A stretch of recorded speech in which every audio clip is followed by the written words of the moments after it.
ಮೈಸೂರು ಅರಮನೆ ಎದುರು balloon cylinder blast, ಮೃತರ ಸಂಖ್ಯೆ 3ಕ್ಕೆ ಏರಿಕೆ. ಅನುಮಾನಗಳ ಕಾರಣಕ್ಕಾಗಿ ಎನ್ಐಎ ತಂಡದಿಂದ ತನಿಖೆ.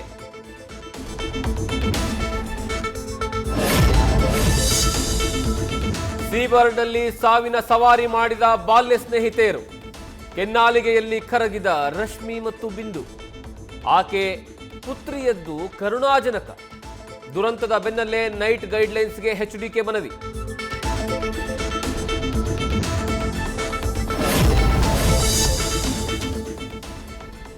ಡಿಕೆಶಿ ಮನದಾಸೆ ಈಡೇರಿಕೆಗೆ ಅಡ್ಡಿ ಆಗ್ತಿದೆ ಕಿಸ್ಮತ್. ನಾಳೆ ಸಿಡಬ್ಲ್ಯೂಸಿ ಮೀಟಿಂಗ್ನಲ್ಲಿ ಸಿಎಂ ಭಾಗಿ, ಕುರ್ಚಿಗೆ ಸಿಗುತ್ತಾ ಕ್ಲೈಮ್ಯಾಕ್ಸ್. ಪುನರಾಚನೆಗೆ ಗಾಳ ಉದುರಿಸೋದಕ್ಕೆ ನಿನ್ನೆ ಜಾರ್ಜ್ ಫಾರ್ಮ್ ಹೌಸ್ನಲ್ಲಿ ಪ್ಲಾನ್.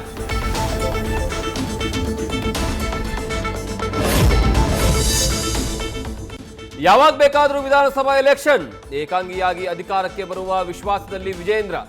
ಲೋಕಲ್ ವಾರ್ನಲ್ಲಿ ಪ್ರತ್ಯೇಕ ಹೋರಾಟದ ಸುಳಿವು ಕೊಟ್ಟ ಗೌಡ್ರು.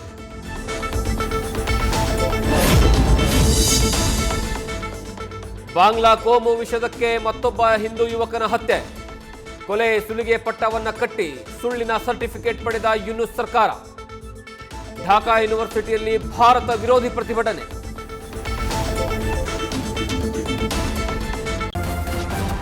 ನ್ಯೂಸ್ ಫಸ್ಟ್, ನಿರ್ಭೀತಿಯಿಂದ ನಿಮ್ಮ ಪರವಾಗಿ.